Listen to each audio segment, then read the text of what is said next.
amigo e mestre Jesus, estamos novamente aqui reunidos, movidos por nossas necessidades de aprendizado, de luz e também de conforto diante das dificuldades.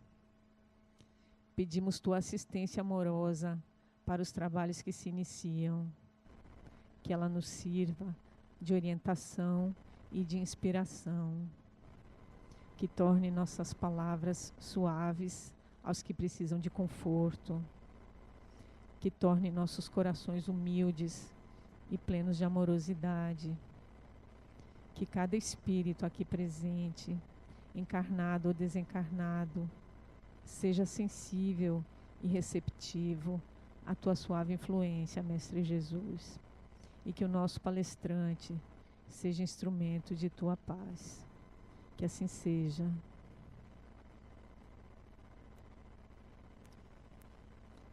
E nós temos o prazer de apresentar Fernando Santos.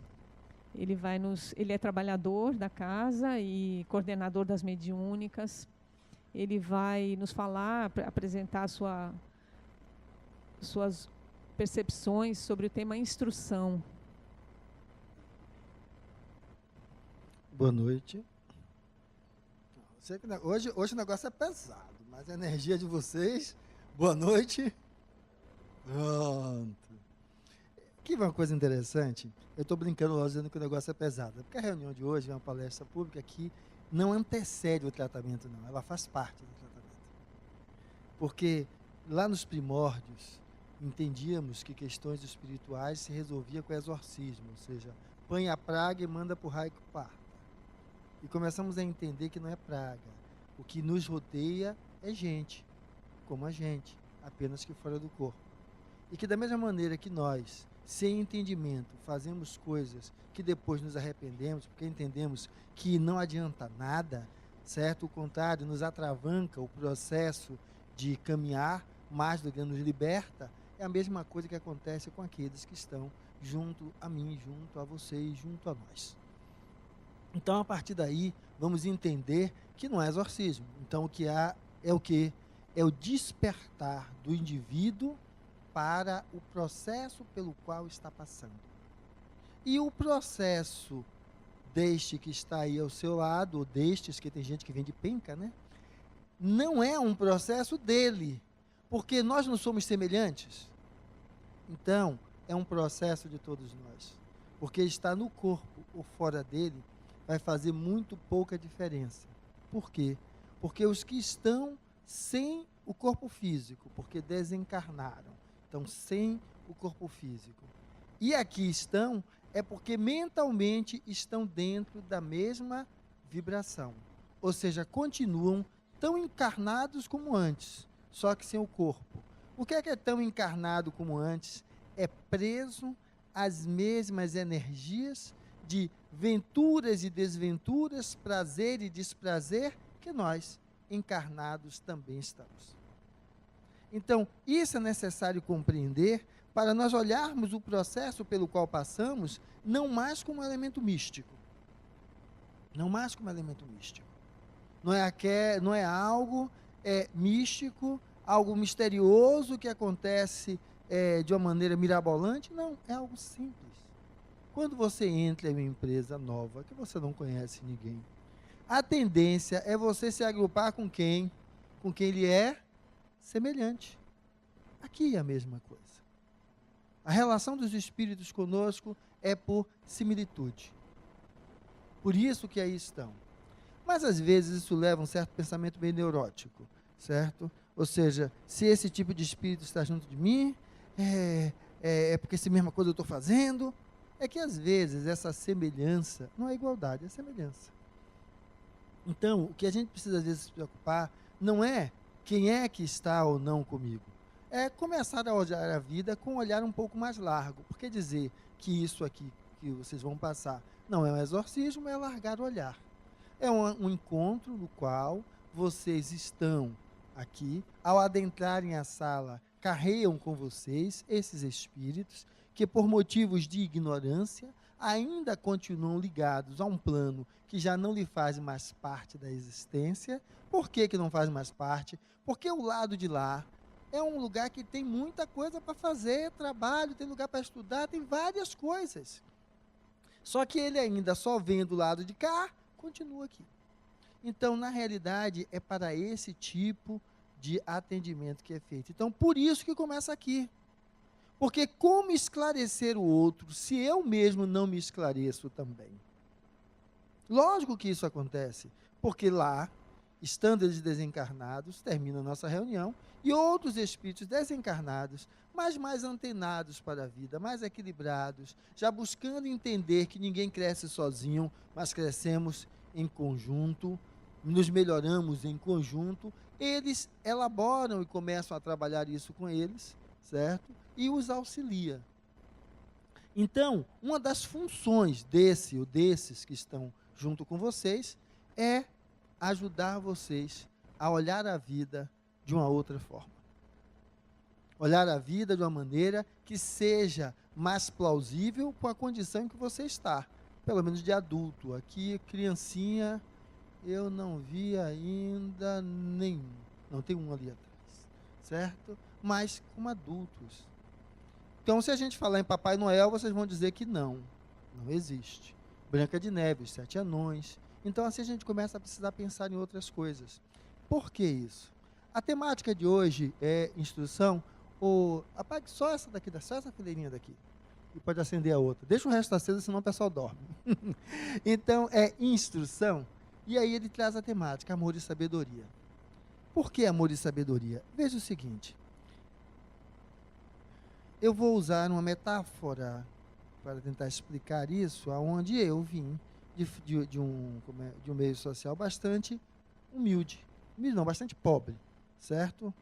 Na linha, não éramos miseráveis, mas pobres, muito pobres.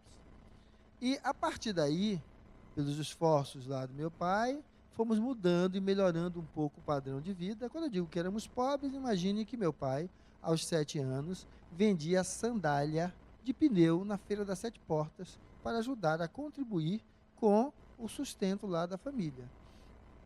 Então, a origem nossa estava dentro desse nível que precisava desses tipos de trabalho. E daí para diante, certo? Foi mudando, estudando, buscando, e isso é uma trajetória aí evolutiva.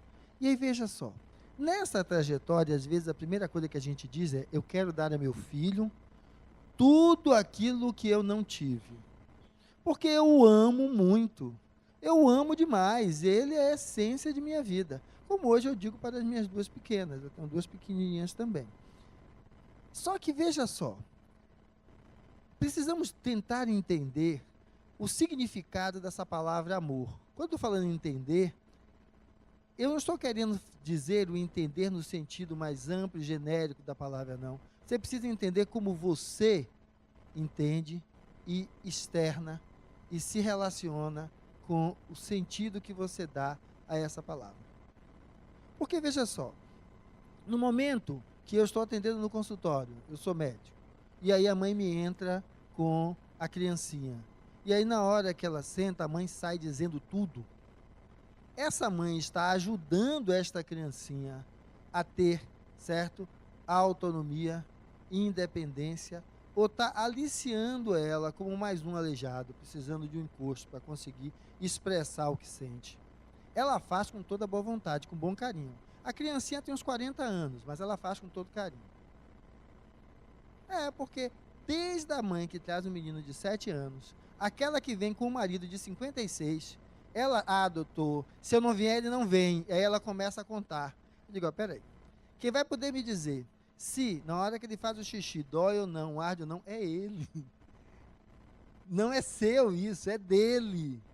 É o quê? A gente entender que quando eu entendo o amor como posse, quando eu entendo o amor com não dar liberdade ao outro se expressar, certo? Veja se esse é o significado do amor que nós levantamos quando bandeira, quando pensamos em Jesus. Jesus não fez isso. Não fez isso. Quando estava com Madalena, que deu aquela escorregada lá, né? Porque ela adulterou, era uma adúltera. Ele disse: de bênção lhe dou, e agora você nunca mais vai pecar? Não.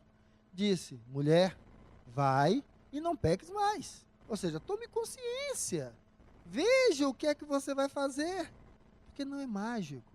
Ele teve com os 12 discípulos, na hora que o negócio apertou, ou seja, que os centuriões foram pegá-lo lá no monte, todos fizeram o quê? O negaram, sumiram. E olha que andavam com Jesus lado a lado. Para a gente entender que não é por eu falar ou eu dizer que o outro integra, o outro aprende. Não é assim. Se aprende através do exemplo. Por isso que Jesus é exemplo e não discurso. E veja que mesmo sendo exemplo, leva um tempo para a pessoa ir integrando aqueles elementos. Então veja só, não foi assim que Jesus fez. Entregou a cada um sua responsabilidade. Curou o outro que vivia na cama há meses lá como paralítico. Só que foi o que ele fez? Curou, disse: levanta, pega a sua cama e vai. Ou seja, Jesus, a proposta do mestre, enquanto elemento de motivação dessa energia, dessa força interior que cada um de nós temos, não é muleta, é despertar você para que você possa se perceber no mundo e dizer para o que você veio. Então, a mesma história daquela mãe. Ela faz com todo amor, mas veja que esse amor alija. Não é para ser assim. E às vezes quando entra no meu consultório, eu digo: peraí, ele fala primeiro, e depois que ele terminar, que não lembrar, o que ficar de lacunas, a senhora preenche. Para estimulando ele a assumir-se a si mesmo. Lógico que eu já não estou falando do marido que também entra assim, né? Eu estou falando já da criancinha de fato, que às vezes chega assim. Então, o que é que acontece? O amor não é posse. Amor não é posse. Porque o contrário de amor, quando nós analisamos, vamos entender que o contrário do amor é o ódio. Não é o ódio.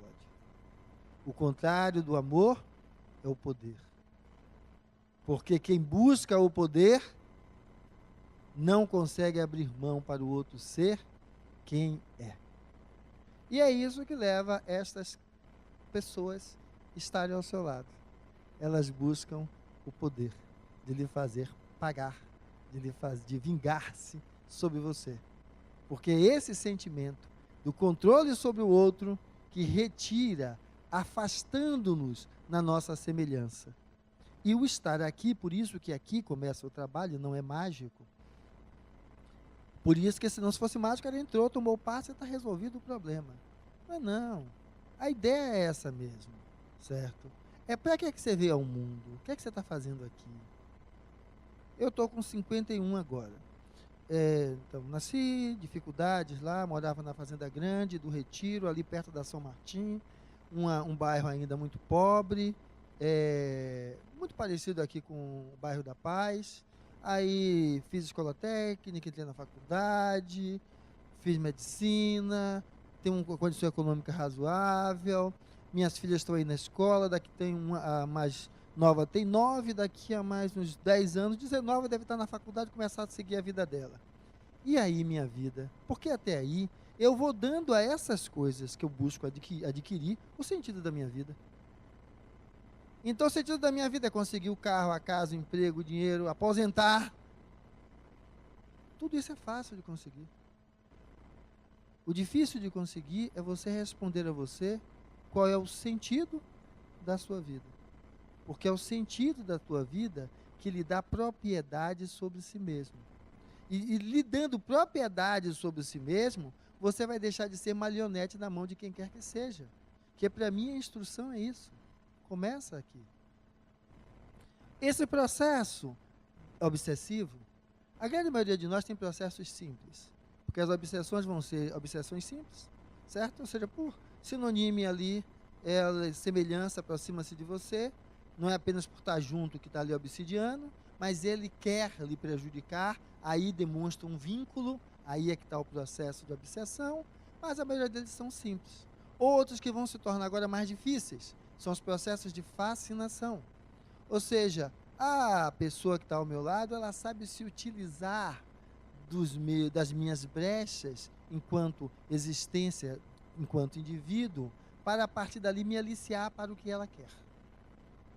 E para a gente entender isso é quando a gente está querendo fazer aquele happy hour. E tem alguns no grupo lá do trabalho ou de vizinhos que sempre são do contra, né? Mas você precisa que também esteja dentro, que senão o negócio não sai. Para fazer sair, é você que vai falar com ele? Normalmente não. Você vai fazer o quê? Procurar alguém que é próximo dele, que tem mais uma afinidade para tentar o quê? Convencê-lo. Esse é o processo de fascinação. Tá? É esse elemento que, por ter essa proximidade, ter essa habilidade, é como se ele cegasse seus olhos. E aí, olha você fazendo aquilo até que não queria, mas foi porque não estava atento a perceber as repercussões dos seus atos e avaliar se você estava em condições de lidar com o que daquilo vem a advir. Porque você é responsável. Ah, não, mas foi Ivone que me levou. Mas é assim. Então a ideia é entender que amor não é dar tudo que eu não tive. Porque dar tudo que eu não tive, eu talvez não dê o que é básico. Limites. Limites. Quando a gente fala da mediunidade, é uma coisa fantástica, né? O indivíduo chega aqui, quando eu digo indivíduo, eu me coloco como tal, porque fiz uma trajetória muito parecida. Aí você chega aí, onde você está aí, sente aquela energia. Não, mas eu preciso trabalhar como médium, porque eu sinto a energia daquele espírito, meu mentor quer trabalhar. Espera aí. A gente tem o hábito de classificar mentores e obsessores, tá? Mentores os bons, obsessores os que não prestam. Tá? Eu estou sendo mais radical para dar um impacto. Mas na realidade, o que é que a gente vai ver? Entre nós, dá para a gente caracterizar como ruim e bom? Não, tem um degradê. Pessoas com os aspectos positivos com outros negativos. Mas vamos entender que o que vamos estar chamando de bons, como mentores, seriam espíritos que estão com o seu movimento voltado para quê? Para essa condição, que não quer se transformar em muleta para ninguém. Porque quem se transforma em muleta não quer a liberdade do outro, mas quer fasciná-lo, tê-lo nas mãos. Esse é o mentor. Então, se ele é assim, ele não vai estar lhe induzindo a querer dar comunicação, a sentir isso, sentir aquilo, aonde quer que você esteja. Não. Porque se ele é alguém que é educado, que sabe que o outro, que é você, vocês podem até trabalhar juntos, mas não é lhe fascinar, lhe dominar, mas estar junto, ele vai respeitar. Nem tudo que é lugar para a comunicação, nem tudo que é lugar para a percepção, certo, mediúnica? Não. É uma pessoa que tem bom senso. Então, quando acontece, significa que o que você está sentindo, por melhor que seja a energia, é alguém que não tem tanto equilíbrio. Porque se tivesse equilíbrio, tinha que lhe respeitar. Que ali não é lugar, ali não é hora, ali não é momento. Então, a primeira tarefa para lidar com a percepção do elemento mediúnico, a nível de instrução, é instruir-se para conhecer o fenômeno. E a nível de amor, certo? É literalmente lidar com esta pessoa, primeiro como pessoa, e não como alguém que vai precisar, certo, ser eliminado por uma sessão de exorcismo. Ou alguém que você vai catalogar entre o pior dos espíritos, porque está a lhe perseguir, a fazer isso ou a fazer aquilo. Então, nesse sentido, a gente vai começar agora a perceber que aquilo que eu comecei dizendo, a necessidade de você olhar qual o sentido que você dá à palavra amor e ver como você expressa isso nas suas atitudes, ela vai mostrar o quanto você é sábio. Porque é necessário que nós possamos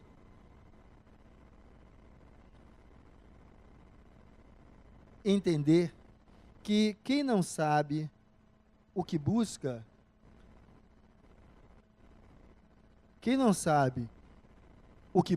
não identifica o que acha, tá?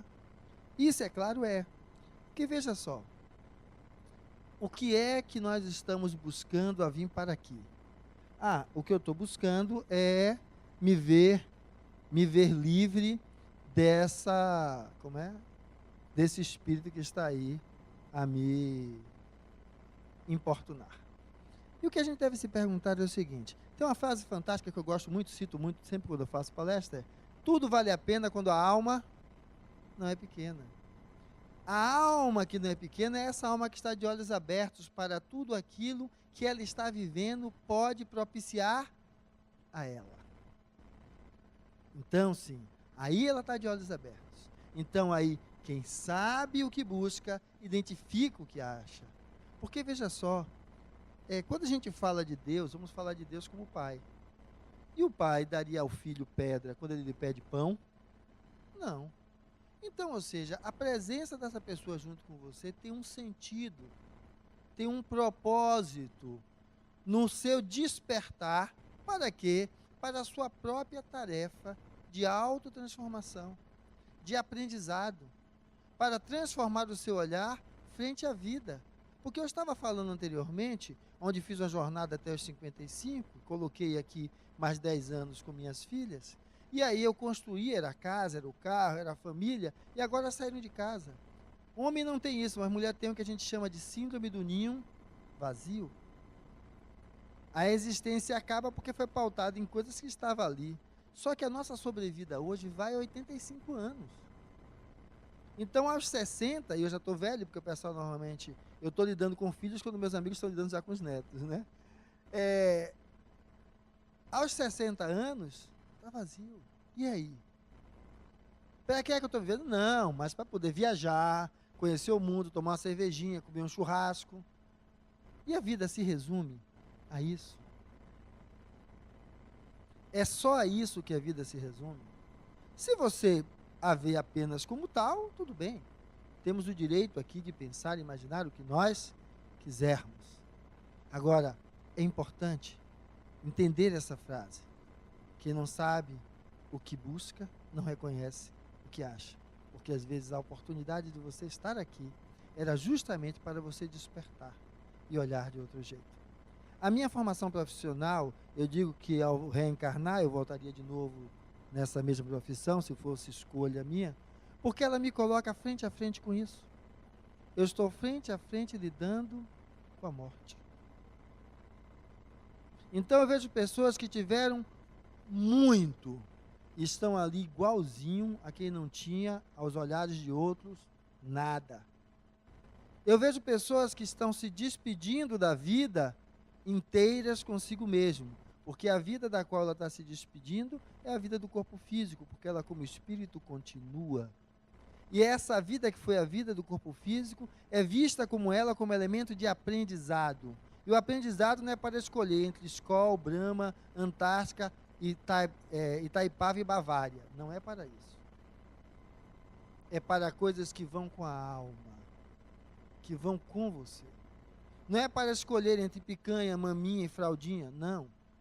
É para que você possa integrar a você coisas que vão com você. Para você entender o que é que eu estou falando, vamos olhar o seguinte. Quando um espírito reencarna, e aí saindo aí, na favela, as condições mais miseráveis possíveis, e ele consegue estudar, fazer o primário, certo? Abre uma merceariazinha, começa vendendo isso, vendendo aquilo, daqui a pouco ele está com a vida dele ali arrumada, em um bom padrão, comparando os demais daquele lugar. E o que é que o diferencia? Que fez com que ele fosse capaz de fazer isso e o outro não. Também não é milagre, não é de graça, não. O Espírito só lança a mão daquilo que ele tem. Então ele está lançando mão do que ele adquiriu em outras encarnações. Então por isso que a pergunta é: o que é que você está aprendendo ao estar aqui?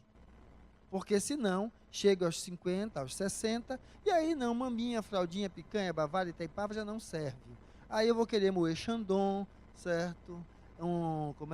Dubrobec, e aí eu já quero lagosta, quero aquele caranguejo do Alasca, e eu vou achando que refinar essas coisas vão dando um sentido mais refinado à vida. Então, a ideia é de que a vida lhe convida sempre a dar uma olhada para você saber, então, o que é que lhe está sendo propiciado a você estar aqui. Este é um outro texto, veja só. Em 54, esse homem, Allan Kardec, que chama-se Dr. Rivail, ouviu falar das mesas girantes e que o Dr. Fortier era um magnetizador na época, que ele tinha relações em virtude dos estudos que eles faziam. Esse homem soube falar sobre mesas girantes, que para vocês entenderem o que é, já viram aquela brincadeira do copo que o pessoal faz? Né? Bota o copo na mesa, pergunta e aí vai. É um simílime do que eram as mesas girantes. Então fazia-se a pergunta e aí a mesa dava uma ou duas pancadas, se era sim ou se era não. Veja só, o evento era simples, mas a partir daí ele construiu tudo que nós conhecemos como a doutrina espírita. É a mesma coisa. Vocês não estão aqui com as mesas girantes. Vocês estão aqui frente a um fenômeno que acomete vocês. Porque está aqui quem é ou familiar ou o próprio, que está se sentindo de alguma forma atingido por algo que está denotando a hipótese de ser por algo que existe que seus olhos não conseguem enxergar. E que é um alguém que você não sabe quem é. Ou seja, e esse alguém, porque em outra vida teve alguma relação com você e está lhe perseguindo agora. Então, o que é que isso está lhe dizendo? Porque a esse homem, Allan Kardec, o que a pancada das mesas disse é: mesa tem inteligência? Então, o que é que pode estar dando respostas se mesa não tem inteligência? Tem alguma coisa que está imantando essa mesa. E aí a pergunta dele agora não era porque a mesa respondia, o que é que imantava essa mesa? E aí ele descobre a ideia da continuidade da vida após a morte. E veja, é isso um dos convites feito a você por estar aqui frente a essa hipótese de que possa ter espíritos juntos a você. É de que a vida continua. Então, se a vida continua, aí eu preciso olhar se eu estou utilizando da experiência da vida para aprender a escolher entre Bavária, Antártica, Boêmia, Baden-Baden, que é mais chique, certo? Quando eu desencarnar, eu vou estar onde? Eu vou estar onde? Aqui, também, ou em outro centro, grudado com alguém. Porque do lado de lá não tem Bavária, Itaipava, nada disso. Dubrovec, nada disso. Porque a dimensão não é física. Mas se eu saio daqui, aonde o meu psiquismo só via isso como elemento de aquisição, eu vou estar aonde? Aqui. E fazendo o quê? Colado em alguém para, através dele, aspirar sensações que eu não tenho como ter mais, porque não tenho órgãos digestivos. Então, para entender que você está construindo aqui, como será você amanhã? Quem será você amanhã? Porque quando a gente vai conversar lá dentro, e aí utilizando da sabedoria, do amor, porque lidar com o humano tem que ser dentro desse elemento, porque enquanto nós interpretarmos que lidar com o outro, seja no campo do visível ou do invisível, é derrotá-lo, nós já estamos derrotados. Porque não há vitória enquanto existem derrotados. Porque o derrotado sempre quer uma revanche. Agora, a vitória há quando nós transcendemos o significado daquela querela para entender. Você para entender que se ele está junto a você é porque a vida continua. E daqui a um tempo você estará no lugar dele, porque esse seu corpo vai morrer. Não tem escapatória. E que ele possa entender que se hoje ele lhe influencia, ontem outros lhe influenciaram também. Para ele entender, então, que a vida é essa rede de influência mútua entre espíritos. E ele consegue libertar-se disso quando ele coloca o amor. Não o amor que apodera, mas o amor que liberta. E aí ele começa, então, a perceber que ele desencarnou, e se ele continua vivo, familiares, amigos, entes queridos dele também estão vivos. E ele pode ter a opção, então, de se desvincular com você e se vincular com aqueles que de fato têm uma conexão, uma ligação com Ele, que continuam vivos, porque a vida continua. Aí você vai dizer, mas que coisa! Eu já fiz 10 sessões e ele não desgruda, porque vira e mexe através de alguém, ele vem dizer a mesma coisa. Pergunta para você. E você conseguiu integrar a ideia desse significado? De que a vida continua? Porque ele é alguém como você.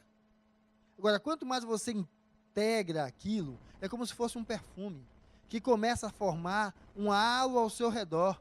Então, das duas, uma, ou ele se deixa contaminar e também transcende e segue a vida, ou ele se afasta. Não há espaço quando isso vai se tornando, então, mais significativo. E aí aquele homem, ele não foi quem fez, ele basicamente quem faz essa construção são os espíritos, ele organiza tudo aquilo, e aí tinha um dos espíritos que é chamado Espírito da Verdade. Ele trazia essa mensagem, que une então amor e sabedoria, instrução. Amai-vos, eis o primeiro ensinamento, instruí-vos, eis o segundo. Porque senão eu vou estar igual aquela mãe, cheia de amor para dar, certo? Com tudo aquilo ali, me achando que eu estou fazendo o melhor do mundo e não estou. E não estou. Por quê? Por ignorância. Ignorância no sentido de ignorar. Então, por isso que é o instruí-vos. Porque nós ficamos a fazer isso em vários momentos de nossa vida. No nosso cotidiano.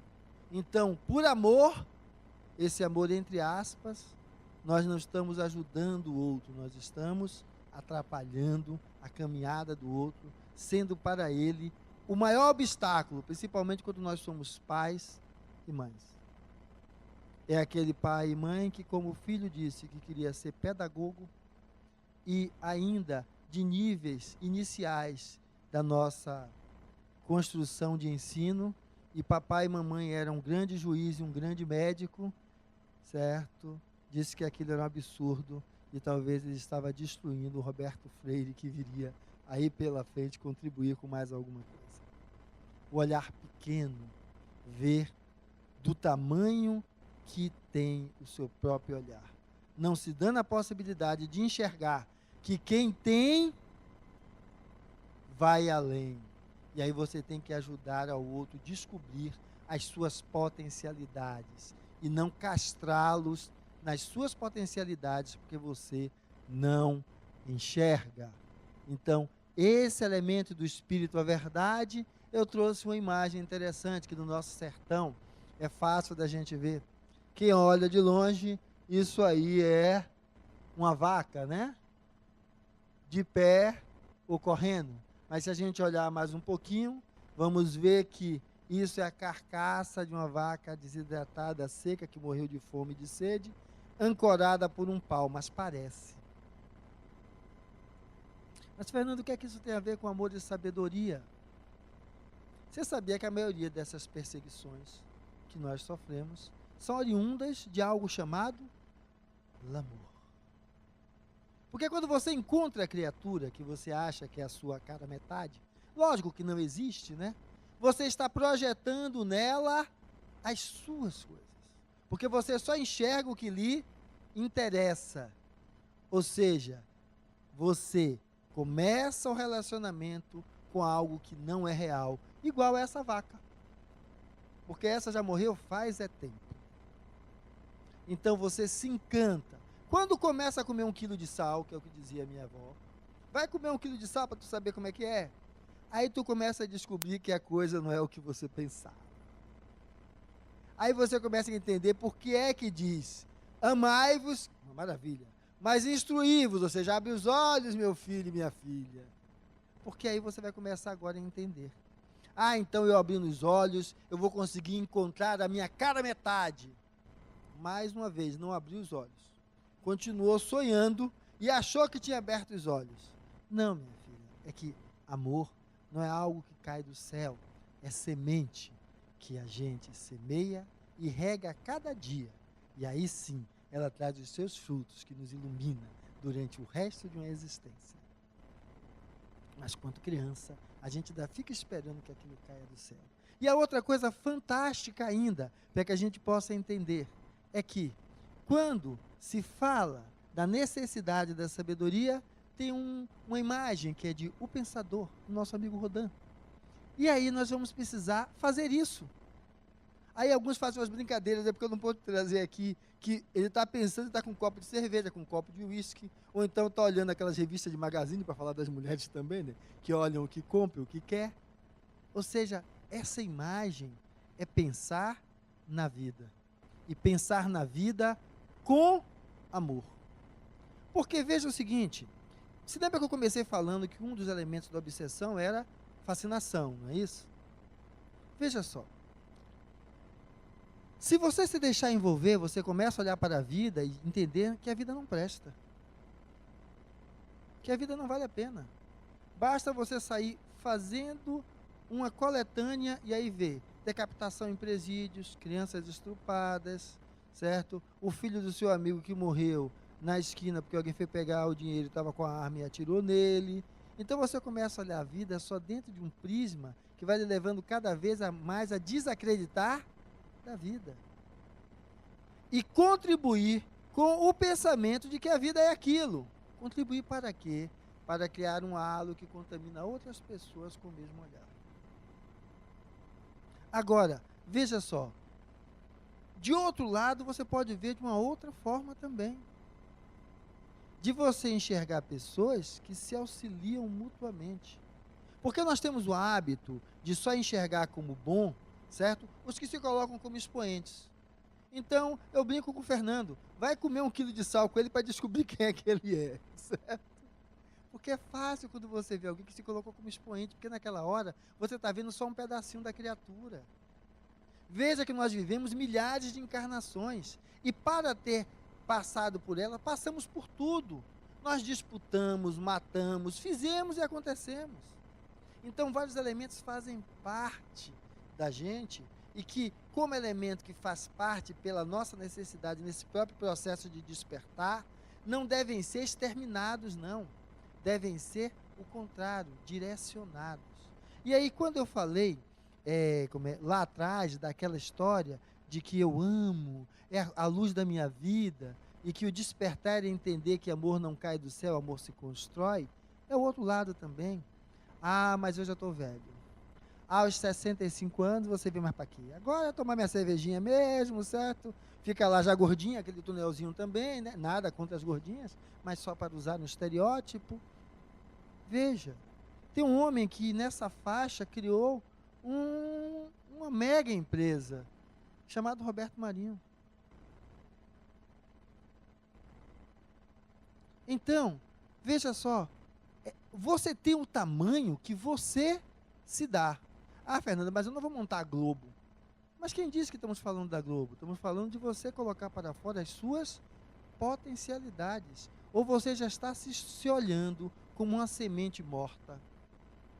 Eu estava essa semana conversando com uma amiga, que também é nefrologista, e aí a gente falando, ela me dizia que na família dela as mulheres morriam com menos de 55. Ela estava aos 59. Ela já estava no lucro.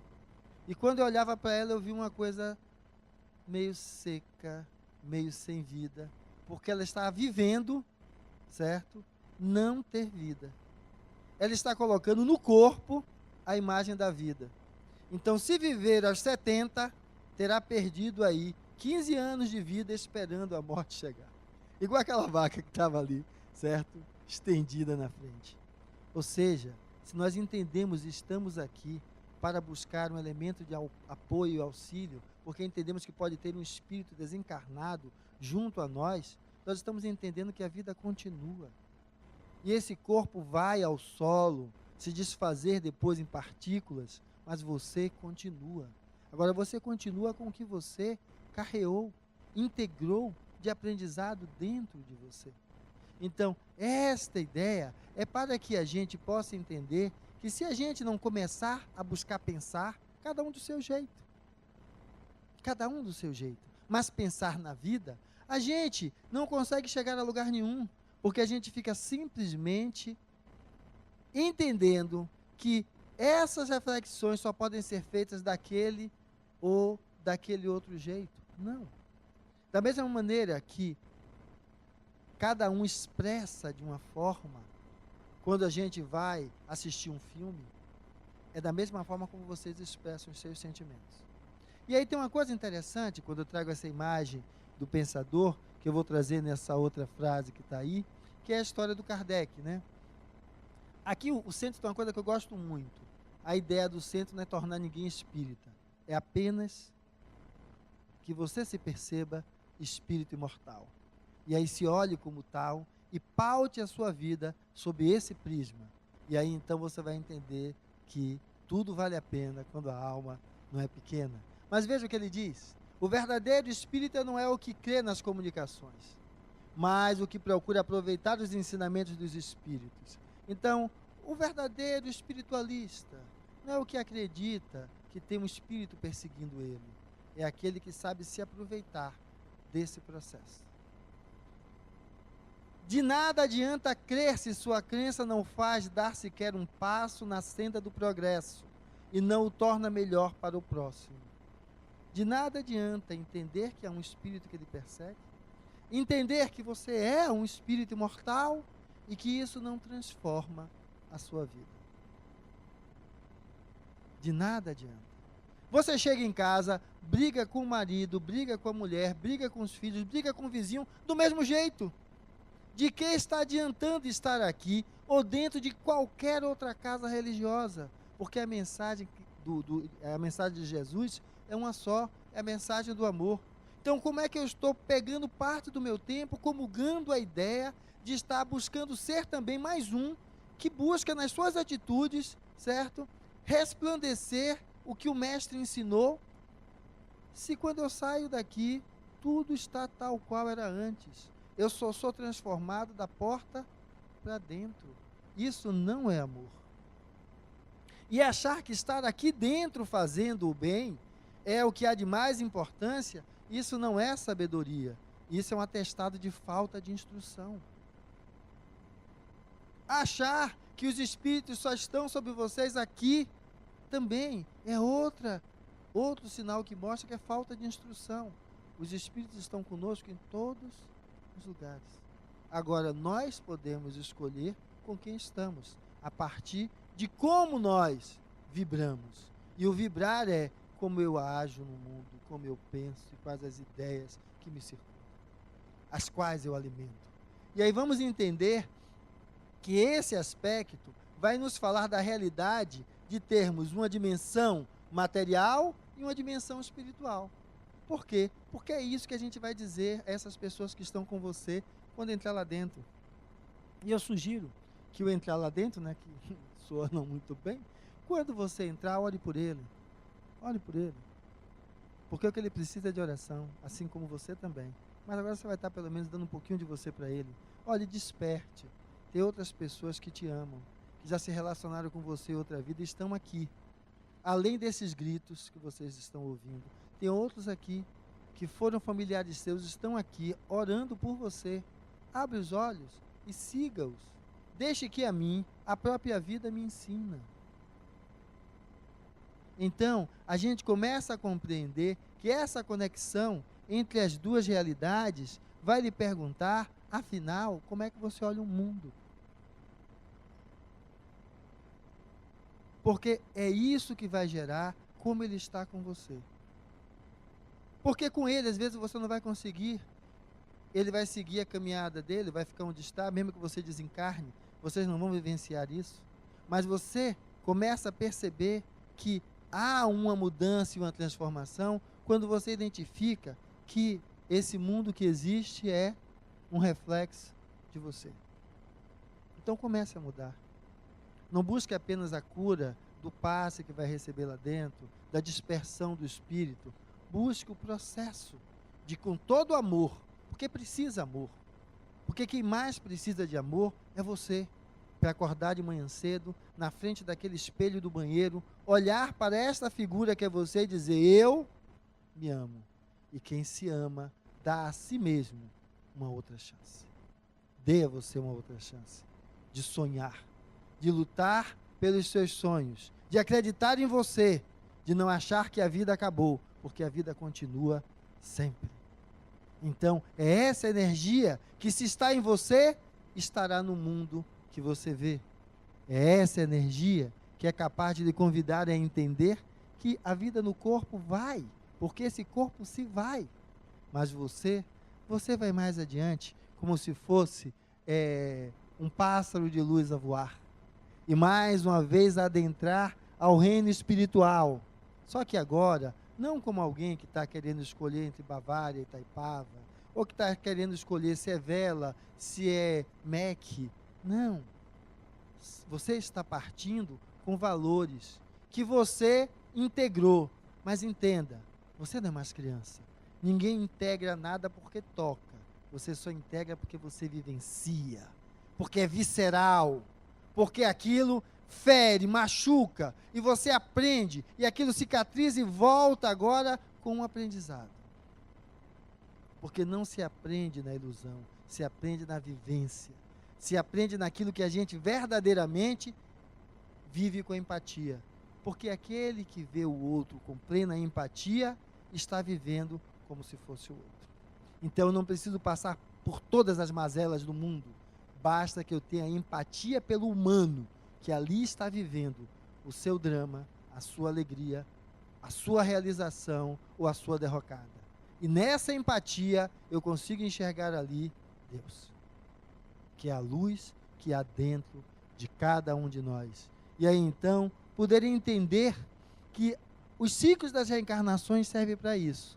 Então, responda para você qual o sentido que você dá a essas experiências de ir e vir. Ou quanto tempo você vai ficar ainda escolhendo entre carnes, bebidas, mulheres, homens, e não sobre vida. E aí então a gente entenda que, mais uma vez, o Espírito da Verdade nos diz no Livro dos Médiuns: estudem, comparem, aprofundem-se. Nós lhe dizemos sem cessar, o conhecimento da verdade tem esse preço. Veja que começa com estude, comparem, aprofundem-se. Verdade, integração de conhecimento, custa sangue e suor. Não é deitando com o livro embaixo do braço, suvacando as obras básicas, não. É estudando. Ah, Fernando, mas eu estudei bastante. Você estudou. Isso é saber. Para se transformar em sabedoria, é aplicar isso de forma edificante, construtiva, e que ajude o seu despertar e o despertar do outro. Saber de nada vale, é um instante sem sentido. Se torna sabedoria quando aprendemos a utilizar disso, para então fazer o amor florescer. Florescer agora como amor, e não como desejo de poder. E aí vamos entender que é a essa escalada que a vida nos convida. Essa escalada. As nuvenzinhas aí é depois que você passa pela dificuldade, porque tudo parece intransponível. Agora sim, tirando, como eu coloquei, a criancinha, nós aqui já passamos por algumas coisas. Veja que você já passou por coisas que você achou que não ia terminar nunca, que era maior do que tudo. E hoje você olha para trás e diz, foi. Porque tudo passa. Tudo passa. E você tem a possibilidade de aprender com tudo isso. E é essa possibilidade de aprender que lhe coloca a estar como um ser vigilante. Então, orai e vigiai. Porque o orar é pedir auxílio. E tem auxílio. O orar pode ser agradecer pelo que tem. O orar pode ser, na realidade, exaltar o que tem. Agora, vigiai. Porque justamente em todos esses aspectos, se você não está vigilante, você pode estar sendo fascinado. E aí onde você pensa que está tendo liberdade, você está sendo aprisionado. Porque a ideia é que é pelos frutos que se reconhecem a árvore. Ou seja, se você está adentrando a uma ambiência de proposta, de melhoria de você como pessoa, é preciso que esses frutos se apresentem no seu dia a dia, no seu cotidiano, aonde quer que você esteja. É a presença desses frutos que lhe dá a certeza de que você está aqui fazendo mais do que sendo apenas um espectador. É essa a proposta e é por isso que então você pode fazer desse encontro com os espíritos um elemento a lhe tornar alguém melhor. Alguém que ame a si mesmo, que olhe para o espelho e não deixe que nada nem ninguém lhe reduza, porque tenha feito você o que fez, tudo passa. Assuma a responsabilidade, vá em frente e aí transforme, como diria o nosso amigo Chico, não dá para voltar atrás e fazer um novo começo, mas pode-se ser humano o suficiente para começar agora e fazer então um novo fim. E para esse novo fim, eu gostaria que vocês buscassem, lembrando-se daquele banheiro, em vez de aplaudir a mim, vocês olhassem mentalmente para aquele espelho do banheiro e busquem em suas vidas coisas que vocês seriam capazes de aplaudir. Porque enquanto nós estivermos a aplaudir quem está do lado de fora, sem conseguir valorizar o que há de nós a ser aplaudido do lado de dentro, nós abrimos as portas para aqueles que querem minar as nossas forças e só mostrar o que há de negativo. E aí então a gente se enfraquece e se dissolve. A ideia aqui é dizer, você tem muito a oferecer. Aprenda a olhar e a procurar. Então, em vez de se encantar com o que vem de fora, busque fazer com que aquilo valha a pena. Ah, mas foi algo muito legal. Ótimo. Então, utilize essa energia que você captou e busque fazer com que essa energia ajude você a enxergar a você mesmo. Porque esse potencial que você vê no outro está em você, que foi o que Jesus disse. Quem tiver fé do tamanho de um grão de mostarda, dirá a essa montanha mova-se, ela se moverá. E ele diz ainda, vocês todos poderão fazer mais do que o que eu fiz. Então veja só, se o mestre foi capaz de dizer que qualquer um podia fazer mais do que ele fez se tivesse fé, como é que está aqui apenas por falar? Poderia eu achar-me melhor do que qualquer coisa? A ideia não é achar-se melhor sobre os outros, é achar o que há de melhor em você. Então, vamos ter agora a fase de encerramento com as meninas. Eu queria que vocês buscassem nesse momento entrar em contato com algo seu, como se você estivesse naquele espelho de manhã e que esse algo fizesse você se aplaudir.